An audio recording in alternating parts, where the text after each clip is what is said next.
오늘 말씀은 사도행전 10장 말씀이 되겠습니다.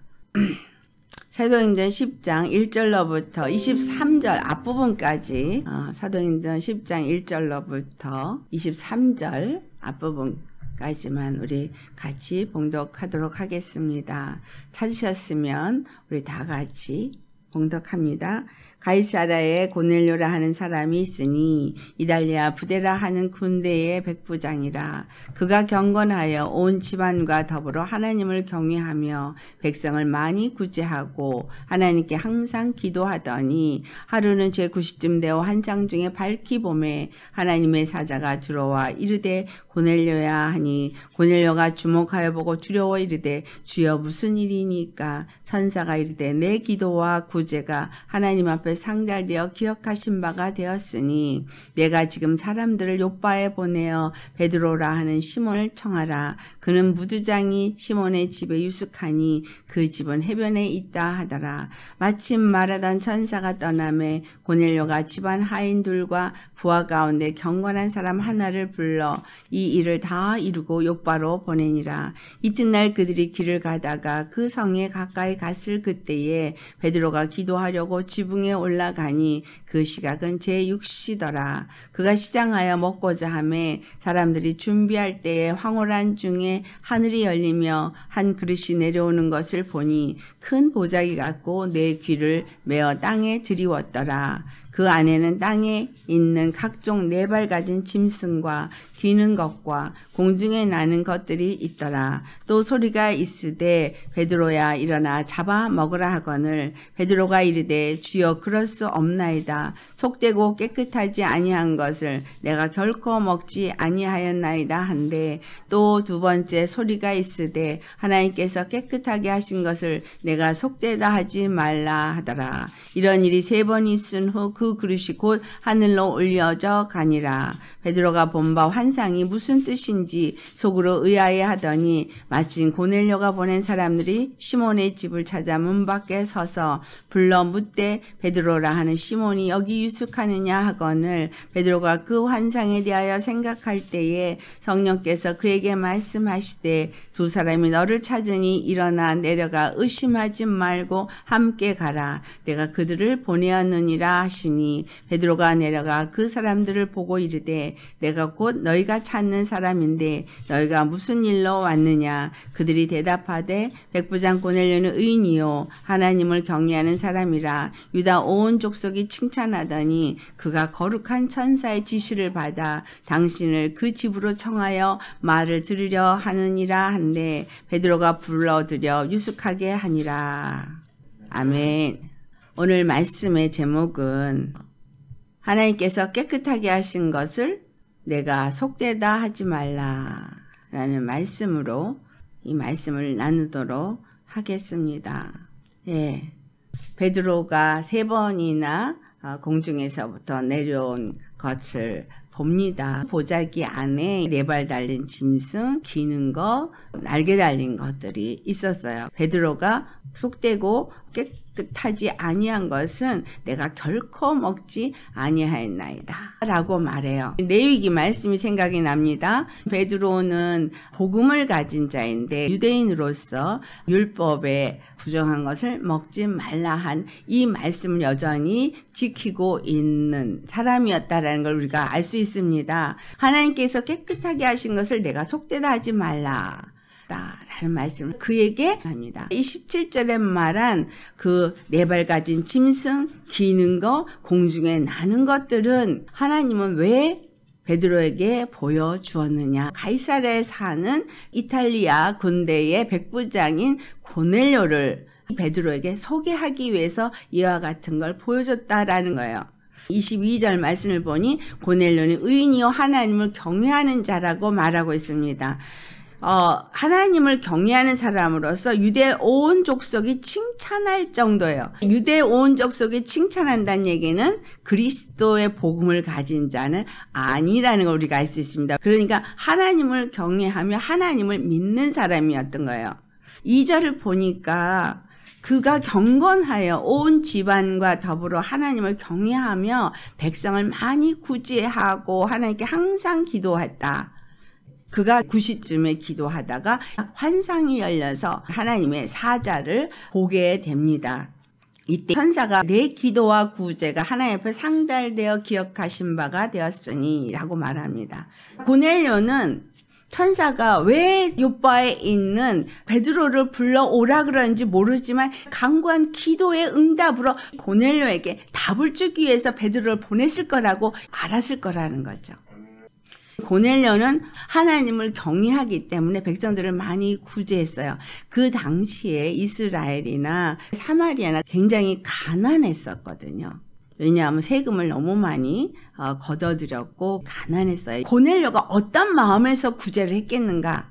이것도 우리가 살펴봐야 돼요. 고넬료는 하나님을 경외하면서 교만하거나 자기를 높였던 사람은 아니었다는 걸 우리가 알 수 있습니다. 자기 백성도 아닌 유대 땅에 사는 가난한 백성들을 돌아보고 양식을 준 사람이란 얘기예요. 하나님을 경외하는 경건한 삶을 사는 고넬료는 영혼들을 돌아보는 마음이 있었다라는 거죠.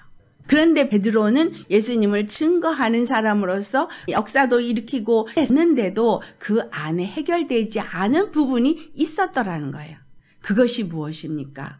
거룩하지 않은 것을 먹지 않습니다. 유대인에게만 복음을 전하고 이방인에게는 복음을 전할 생각이 없었더라는 거예요.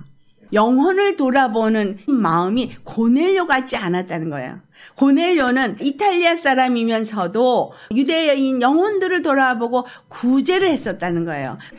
베드로는 유대인으로서 복음을 가졌습니다. 이 복음은 생명의 양식이에요. 육체의 양식을 나눈 고넬료는 육의 필요를 채워주는 일을 했지만 베드로는 그것보다 더한 영원한 양식을 갖고 있었어요. 요한복음 6장 27절에 예수님께서 뭐라고 사람들에게 얘기합니까? 썩을 양식을 위해서 일하지 말고 영생하도록 있는 양식을 위해서 일하라 라고 말합니다. 제자들이 양식, 떡에 대해서 생각을 할 때에 예수님은 그들에게 보이는 떡을 말하지 아니하고 썩지 아니하는 영생하도록 있는 양식을 위해서 일하라는 말씀을 한다는 거예요. 예수님이 베드로에게 영생하도록 있는 양식을 위해서 일하는 것이 무엇인가를 가르쳐 준다는 거예요. 네 발 달린 짐승, 기는 것들, 나는 것들은 부정하다 말하고 있는 영혼을 상징한다는 거예요. 노아 방주를 다 짓고 나니까 하나님이 뭘 그 안으로 보냈어요? 영혼들을 보냈다고 기록이 안 돼 있고 정한 짐승, 부정한 짐승, 기는 거, 나는 것들이 방주 안으로 들어왔다라는 말을 합니다. 그 배에 오른 이것들은 하늘로부터 내려온 보자기 안에 있는 것들과 비교를 할 때 그것들이 영혼들이구나라는 걸 우리가 알 수 있습니다. 제자들에게 예수님이 주신 썩지 않고 영생하도록 있는 양식이 복음이잖아요. 십자가 복음이잖아요. 이것을 위해서 일하라 그랬을 때 하나님이 일을 하는 게 무엇입니까? 라고 말하니까 하나님께서 보내신 일을 믿는 것이 하나님이 일을 하는 것이다 라고 말해요. 자, 요한복음 4장 32절에 예수님께서 식사를 가져온 제자들에게 뭐라고 말하냐 하면 나는 너희가 알지 못하는 양식이 있다라는 말을 하셔요. 그리고 34절에 예수님께서 나의 양식은 나를 보내신 이의 뜻을 행하며 그의 일을 온전히 이루는 것이다 라고 말해요. 그 일이 영생하도록 있는 양식을 위해서 일하는 건데 온전해지는 것이라 거예요. 예수 그리스도를 믿는 것이 영생하도록 있는 양식을 먹는 거라는 거죠. 십자가에 죽으시고 부활하시면 이것이 예수님이 하나님의 뜻을 이루는 것이고 그것이 그분의 양식이 되어진다는 말을 하는 거죠. 요한복음 4장을 보니까 사마리아 성에 있는 여인이 구원을 얻게 하는 것이 너희가 알지 못하는 양식을 먹는 것이라는 것을 말씀하고 있다는 거예요. 영혼을 하나님께로 인도하는 것이 나의 양식이라는 얘기를 하고 있는 겁니다. 내가 깨끗하게 한 걸 너희가 부정하다 하지 못한다 라는 이 말은 베드로에게 뭘 가르쳐주고 싶은 거예요. 네가 복음을 알고 복음을 전한 나의 일을 하고 있다고 생각하고 있지? 근데 나의 일, 나의 뜻이 무엇인지를 알아라 라는 거예요. 네가 먹어야 될 양식은 유대인의 영혼들만이 아니라는 걸 얘기를 하는 거죠. 썩지 아니하고 영생하도록 있는 양식이 되어주는 네가 먹어야 될 양식은 내가 깨끗하다 한 것을 속되다고 하지 말고 내가 깨끗하다고 한 것을 먹으라는 얘기예요. 그것이 무슨 뜻인지 몰라 의아해 할 때 하나님은 고넬료가 보낸 두 사람이 그것에 도달하게 하셨다는 거예요. 하나님은 베드로를 요빠에까지 보냅니다. 그가 유대인들에게 복음을 전하고 성도들을 세우고 하나님의 일을 하고 있다고 생각하고 있는 그때의 하나님의 일이 유대인의 영혼만을 구원하는 것이 아니라 내가 살리기 원하는 영혼들에게는 차별이 없다라는 것을 말씀하고 있는 겁니다.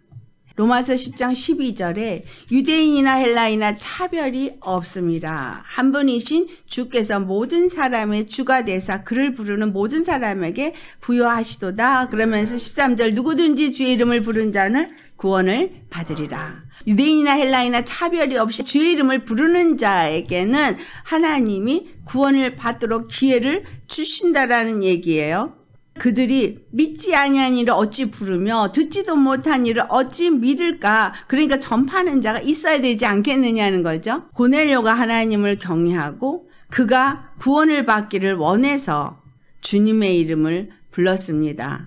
하나님은 그 소리를 들으셨다는 거예요. 그의 기도와 그의 간구를 들으셨어요. 그가 영혼을 사랑하는 자인 것을 알기 때문에 육체의 떡만을 나누게 하는 것이 아니라 고넬료 이방인의 영혼들을 구원하는 일에 영혼을 먹일 수 있는 자로 세우기를 원하셨다는 거죠. 그래서 베드로를 요빠에 있는 성도들을 세우기 위해서 가게 했으나 궁극적으로 그를 요빠에 가게 하신 이유는 고넬료에게 보내기 위한 거였어. 이제 성령이 그에게 내가 깨끗하게 한 것을 내가 속되다 하지 말고 먹어라 말하신 거죠. 그리고는 저들과 함께 의심하지 말고 가라 라고 말해요. 근데 28절에 있는 말씀을 보면 유대인으로서 이방인과 교제하고 가까이 하면 위법이 된다고 말하고 있어요. 베드로는 이방인들에게 복음을 전하기를 원치 않는 아직도 율법에 매여 있는 상태였다는 것을 알 수 있습니다. 부정한 거 안 먹겠습니다. 이것이 유대인에게 위법입니다. 라고 말하는 율법의 틀이 아직도 벗겨지지 않았다는 거죠. 사도 바울은 어땠어요? 이방인에게 복음을 전해야 될 것을 알았을 때 담대하게 나가서 증거하였지만 베드로는 달랐어요. 그러나 하나님은 베드로를 사용해서 고넬료를 구원하는 계획을 실행을 합니다. 내가 썩지 아니하고 영생하도록 있을 양식을 먹는 자로서 이 땅에서 일을 해야 한다는 거예요. 썩을 양식을 위해서 일하는 것이 아니라 영생하도록 있을 양식을 위해서 일하는데 그 일이 하나님이 보내신 그분을 믿는 것이고 나 혼자만 믿고 나 혼자만 먹는 것이 아니라는 거예요. 하나님이 깨끗하다고 한 것을 속되다고 할 수 없다고 얘기한 것처럼 베드로가 볼 때 속되다고 생각하는 이방인에게 내가 볼 때 속되다고 생각하는 영혼들에게 복음을 나누어야 한다는 거죠. 질병에 걸리면 저주를 받아서 가난하면 저주를 받아서 모든 것들을 저주를 받았기 때문에 잘못했기 때문에 라고 생각하는 율법의 기준에서 볼 때 또는 우리의 판단의 기준에서 볼 때 이런 기준이 있다는 거예요. 우리도 지금도 판단을 할 때 뭔가가 부족하면 저 사람은 저주를 받은 사람, 뭔가 잘 나가면 하나님의 복을 받는 사람으로 이렇게 판단하고 있지는 않으신지요. 하나님은 각 사람을 훈련시키고 각 사람에게 맞게끔 인도하고 계시는 하나님이십니다. 하나님은 악인 한 명도 멸망당하는 걸 원치 않으세요. 구원받길 원하셔요. 그렇기 때문에 각 사람에게 맞춰서 하나님은 맞춤 인도를 하고 계십니다. 맞춤 인도를 하고 있기 때문에 나는 이렇게 훈련받고 있고 저 사람은 저렇게 훈련받고 있고 훈련받는 것이 다르고 그들의 삶이 다르다고 비교하거나 정죄하고 판단하거나 하면 안 된다는 거예요. 내가 먼저 믿고 저 사람은 아직 안 믿고 있어도 내가 저 사람을 정죄하고 판단하면 안 된다는 거예요. 거기엔 하나님의 선하신 뜻이 있습니다. 열어서 보게 하고, 열어서 믿게 하고, 열어서 듣게 하고, 열어서 알게 하고, 이건 다 하나님께로 말미암는 거예요. 하나님이 알게 하지 않으면 아무도 알 수 없어요. 하나님 믿게 하지 않으면 아무도 믿을 수가 없어요. 하나님이 은혜를 알게 하지 않으면 은혜를 알 수도 없어요. 은혜를 모른다고 정죄하고 판단하고 무시하고 하면 안 되는 거예요. 속은 답답하고 너무 마음이 아파요. 하지만 하나님이 그렇게 하신 데는 이유가 있다라는 거죠. 베드로에게 하신 말씀처럼 깨끗하다고 한 깨끗함, 이것은 이 땅의 모든 자들을 다 깨끗하게 하신 것입니다. 예수님이 십자가에 죽으신 것은 첫사람 아담의 죄를 위해서 죽으신 거예요. 아담 안에 모든 자들이 죄인인데 아담의 죄를 소멸해 버리셨기 때문에 원죄 자체를 소멸해 버린 거예요.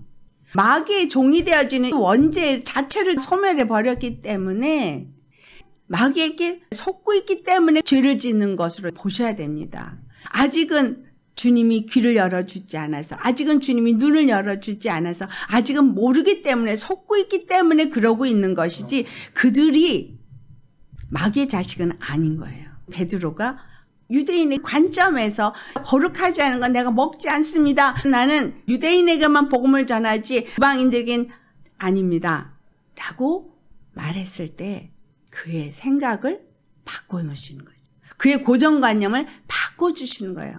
하나님은 유대인만의 하나님이 아니라 이방인의 하나님도 된다는 거. 유대인이나 이방인이나 차별이 없이 믿는 모든 사람에게 한 주가 되시고 한 구원이 되신다는 거. 누구든지 주의 이름을 부르는 자는 구원을 받으리라는 로마서 10장 13절의 말씀을 저와 여러분이 받은 자라는 거예요. 비천하고 보잘것없고 천박할지라도 저들이 예수의 이름을 부를 때에 하나님은 기도를 들으신다는 걸 고넬료를 통해서 우리에게 가르쳐 주신 거예요. 고넬료가 주의 이름을 부르기 때문에 그를 구원하고 싶어서 욥바의 베드로를 보내시며 예수 그리스도의 복음을 받게 됩니다. 우리의 생각을 바꾸는 것이 중요합니다. 아멘. 아직도 내 안에 차별짓고 있는 것들이 있어요. 사람들에게 여러분이 행동을 할 때 사람을 외모로 취하지 않으려고 하십니까? 하나님이 사람을 외모로 취하지 아니하는 줄을 알았다고 베드로가 이 고넬료에게 가서 말하는데 우리가 하나님의 마음처럼 사람을 볼 때 외모로 취하지 않느냐라는 거예요. 내가 좋아하는 사람 앞에서 내가 하는 행동과 내가 좋아하지 않는 사람 앞에서 하는 행동 차별이 없어야죠. 내가 좋아하는 사람한테 더 신경을 쓰고 더 잘하는 거 이거 아니에요. 근데 내가 좋아하는 사람한테는 하나라도 더 주고 싶어요. 그렇지 않은 사람한테는 신경도 안 쓰고. 예수님은 차별이 없어요. 우리 안에 외적인 것들에 차별짓고 있는 모든 것들을 다 부셔버리셔야 합니다. 우리는 영혼을 돌아보는 하나님의 마음이 있어야 됩니다.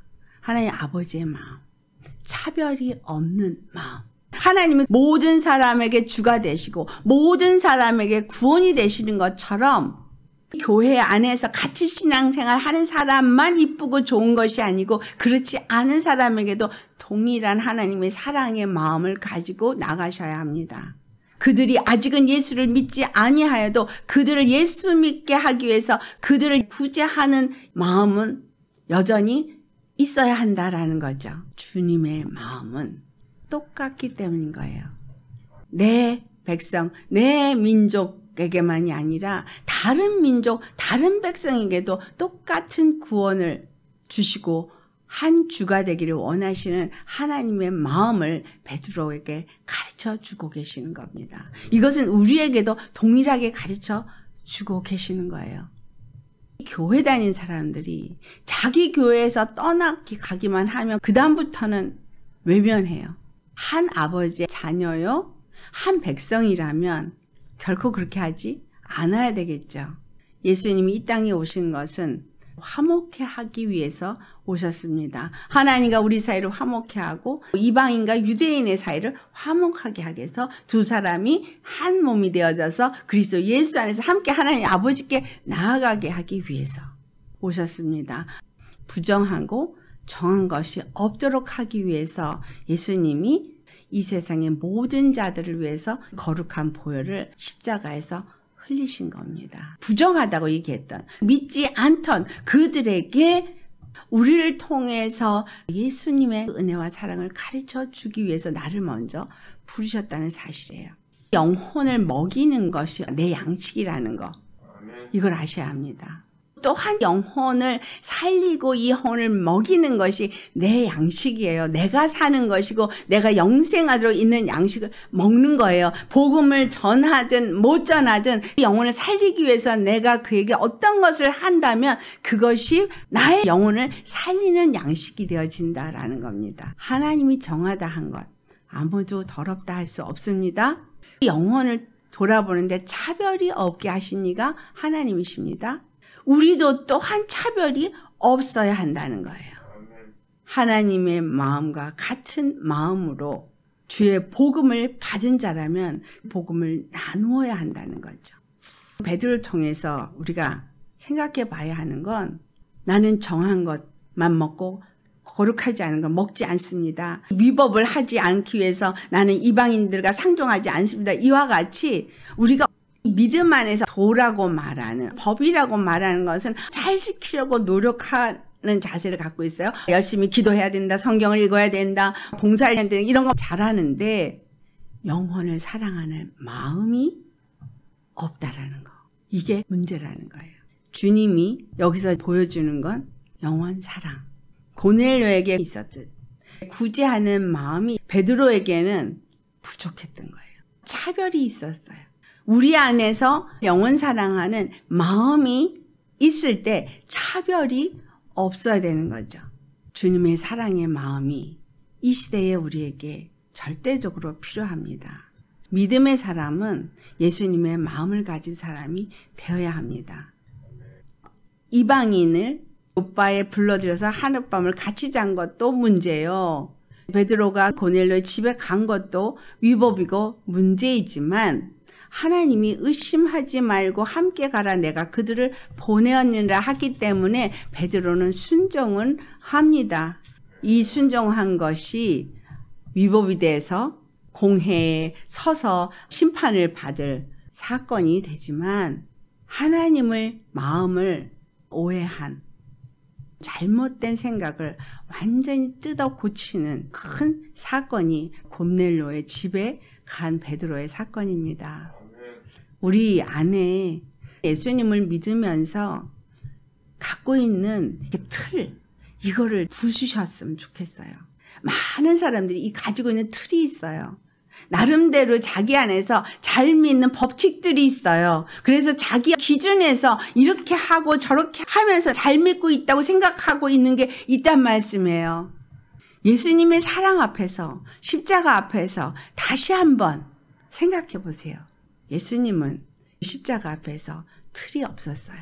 모든 사람을 향해서 자기를 다 주셨다는 거예요. 외적인 모습 이런 거를 보는 차별의식도 없었고 하나님의 뜻이 그것이고 하나님의 일이 그것이고 하나님의 마음이 그것이기 때문에 그는 나의 양식은 아버지 뜻을 행하고 그 일을 온전케 하는 것이라 라고 말한 것입니다. 나의 양식이 무엇인가?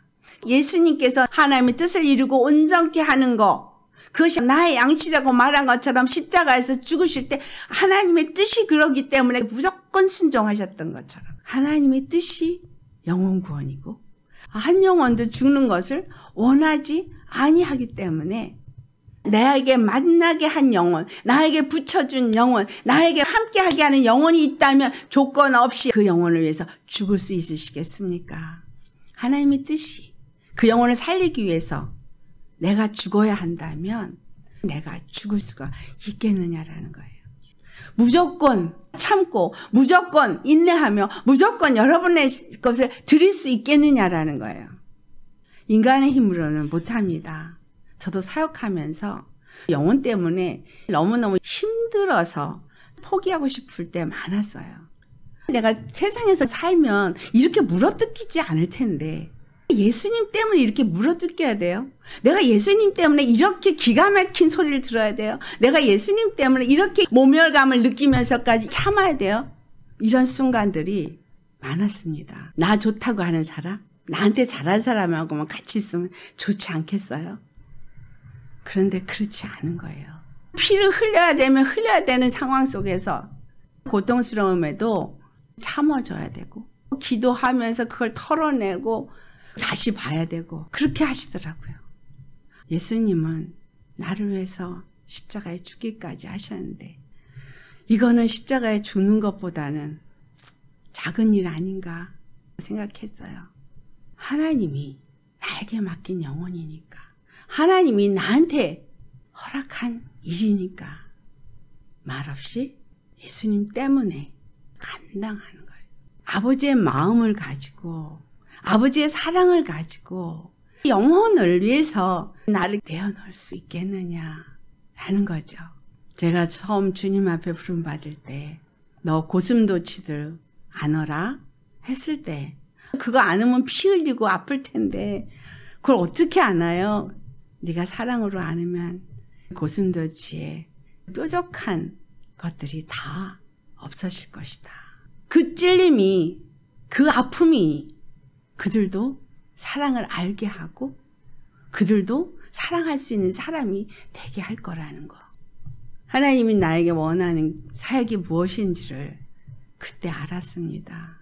베드로가 대단한 사도고 이적과 표적을 나타내고 하나님의 일을 이루는 것 같지만 그 안에 벗어버리지 못한 틀에 있어서 하나님이 원하는 바를 하지 못한다면 안 된다는 거예요. 오늘의 말씀이 여러분 자신을 깨트리는 말씀이 되기를 바랍니다. 내가 가진 어떤 기준, 어떤 논리, 어떤 틀을 다 버리고 주님이 허락한 상황 속에서 주님이 허락한 영혼 때문에 피를 흘릴지라도 자신을 내어놓고 겸손하게 사랑의 마음으로 모든 것을 용납하실 수 있겠습니까? 아직은 부족해서, 아직은 연약해서, 아직은 뽑아버리지 못한 쓴뿌리들 때문에 때로는 찌르고 때로는 핥히고 때로는 아프게 한다 할지라도 하나님은 그 영혼을 사랑하니까 내가 그 영혼을 안아줘야 하실 수 있겠습니까? 베드로가 위법의 위험 속에 있지만 하나님이 내가 깨끗한 것을 속되다 할 수 없다. 넌 그거 먹어야 돼. 그러니까 고넬료 집에 순적하며 감으로 인해서 베드로가 고정관념이 깨진 거예요. 하나님이 뭘 원하시는지를 안 거예요. 이방인에게도 하나님이 복음을 전하기를 원하시는 것을 알았다는 거죠. 수없이 하나님 앞에 회개할 것밖에 없는 일을 했어도 주님이 나를 기다려주시고 인내하시면서 옆에 영혼을 붙여서 나를 이끌고 있다면 우리 또한 그와 같은 자가 되셔야 하지 않겠습니까? 시편 107편 10절과 11절 말씀, 흑암과 공고와 쇠사슬에 앉아 있어서 고통하는 영혼들 하나님이 말씀을 보내서 저들을 미경해서 건지실 때 저와 여러분을 통해서 그 영혼을 구원코자 하신다면 조건 없이, 판단 없이, 불평불만 없이 주님이 원하시는 대로 내가 순종하겠습니다. 할 수 있으시겠습니까? 아버지 무엇을 원하십니까? 내게 말씀하시옵소서 하면서 여러분을 물어뜯어도 핥혀도 영혼 하나 구원하기 위해서 여러분 그 길을 가실 수 있으시겠습니까? 참고 인내하며 하나님의 뜻이 이루어지는 그날까지 갈 수 있으시겠습니까? 우리가 하나님의 마음을 가지고 하나님의 뜻을 알고 그 뜻을 이루어가는 이 일에 동참하는 것이 영생하도록 있는 양식을 먹는 것입니다. 하나님이 구제한 고넬료를 외면치 아니하신 것과 같은 이유예요. 마태복음 18장에 5절에 누구든지 내 이름으로 이런 어린아이 하나를 영접하면 곧 나를 영접함이라. 6절에 누구든지 나를 믿는 이 작은 자 중 하나를 실족하게 하면 차라리 연자맷돌을 그 목에 달려서 깊은 바다에 빠뜨려지는 것이 나으니라. 아무리 부족하고 보잘것없고 연약하고 작은 자일지라도 그를 영접한 것이 나를 영접한 것이다 라고 말해요. 마태복음 25장 40절에는 소자에게 대해서 한 것을 말해요. 형제 중에 지극히 작은 자에게 한 것이 있다면 그건 곧 내게 한 것이다. 하나님은 우리에게 손해보게 하지 않으시는 분입니다. 주님의 마음을 가지고 영혼을 돌아봐서 어떤 것을 했다면 하나님은 그것에 대해서 몇갑절로, 아니 하늘의 귀한 것으로 갚아 주십니다. 내 옆에 있는 영혼들을 내 기준이 아닌 차별 없는 예수님의 마음으로 사랑하고 영혼의 구원을 위해서 애쓰고 힘쓸 수 있는 저와 여러분 되시기를 예수님의 이름으로 축원합니다. 아멘. 하나님이 깨끗하다 한 거 절대 속되다 할 수 없습니다. 판단하지 마시기를 예수님으로 축원합니다. 우리가 판단한 대로 나도 판단 받아요. 내가 헤아리는 대로 헤아림 받습니다. 우리 앞으로의 신앙생활은 예수님의 사랑의 마음을 가지고 주님의 뜻을 이루고 온전케 하는 저와 여러분 되시기를 예수님으로 축원합니다.